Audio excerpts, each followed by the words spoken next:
It's my feel-good breakfast show.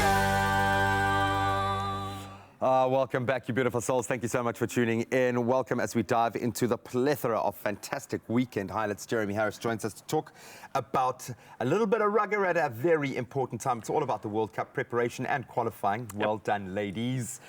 We'll touch on that in a moment, but let's talk about South Africa, Argentina. 24-18, not convincing, but a number of boxes being ticked in the process. You were there. Yes, I was there.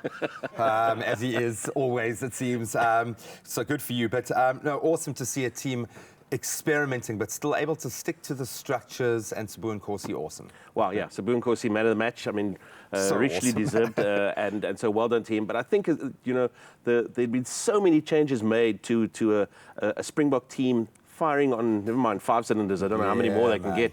So it's an American V8 in there now. Yeah, there's definitely something there that's working well. But so many changes. So the guys were just reacquainting themselves with with each other. It was probably therefore not going to be the most fluid performance. And as Rashi says, it's nice to win while you're still learning.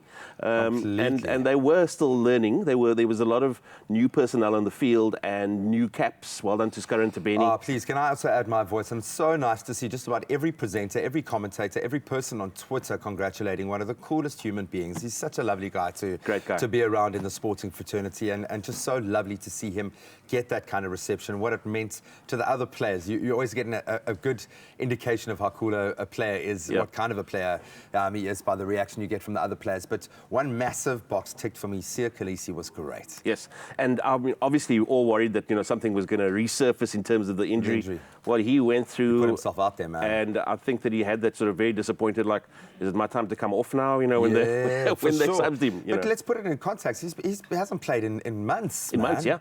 So it's been a long time. Granted, he had a run-on for Province, but awe-inspiring to see him back in that running very position, hungry, out wide, hungry, fetching, doing everything we need Lucy to be doing, yes, but also we need those fast, mobile big backs to play the new kind of South African rugby that we play, which we love, that running rugby, man. And the other thing I really liked as well, I mean, and this is not a big surprise, but I mean, I saw it, and maybe the cameras didn't do a good enough job of it, was new skipper Skalk Brits talking to him a lot, talking to Siya a lot, and Siya giving him lots of support. So I mean, he's a team player, and that's why going to the World Cup with that kind of we need leaders, team not just mentality is going to be great. Yeah. Well, we need two teams to field. Do you feel like now after this, Piwa Janchi? No, no, I'm heartbroken for the man. That would have been such a wonderful opportunity. Are you happy with the squad as it is at the moment? Do you feel like we're 36-man squad in Bloemfontein on camp at the moment? So I'm liking the look of it. I know that a couple of guys were released, particularly the Province guys released back to Currie Cup action, and probably the right thing to do. Province on the brink of qualifying for Currie Cup, and maybe just a bit of extra game time for those players. But I'm liking the look of the 36. Obviously, that's going to get trimmed and massaged a bit before World Cup team announcement, squad announcement. But it's a squad we can get behind. Yeah, no, it's looking really strong, man. But Sabu and Corsi, well done again. So tipping our old school hats to you. As we are tipping our old school hats to our Springbok ladies. Qualifying, they're going to be a World Cup team. How cool is that? I mean, look, if you think about it, it's 80, 160, 240 minutes in which they conceded one try through that game, through those games, and unbeaten, big scores, convincing stuff, and off they go to the World Cup. And they needed to put their hand up. You can say, yes, playing much weaker opposition, but these are teams that do have sevens representation. When you look at the female fold, that's often the feeding system or a litmus test for where women's rugby is in, because it's been far more accessible. So these are teams that do have structures around rugby, and we need to be the top dog in our region before we can start knocking on those bigger doors. So well done, ladies. Just so incredibly proud. But the amount of points, I mean, they've probably broken every record possible. Incredible.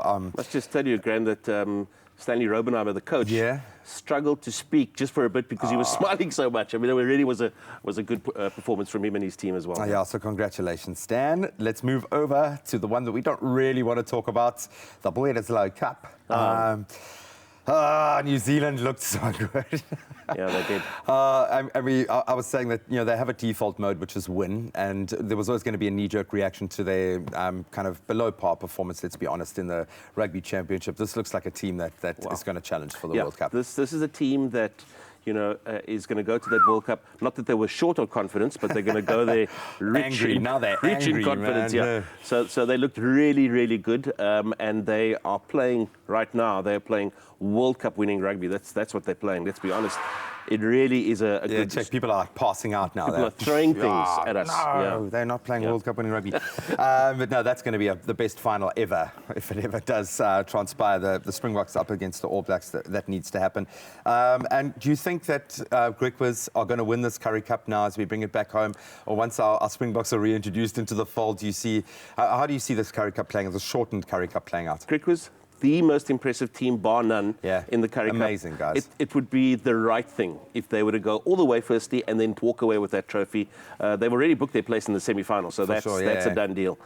Can they win it? I think they can. Yeah, man, they have the belief, they've got the firepower, and this has been a wonderful morning, my friend. Thank you so much for coming and chewing the breeze. I love getting your inside view, because you are very close to the Springboks, so that is a real privilege for us, dude. Thank you so much. Thanks, man. Enjoy the next thing that you go get to watch firsthand. We absolutely love it. But that's what's been going down this weekend in sport. How are you feeling about that Springboks squad, most importantly, and Sabu and Corsi? Let us know on our social media platforms.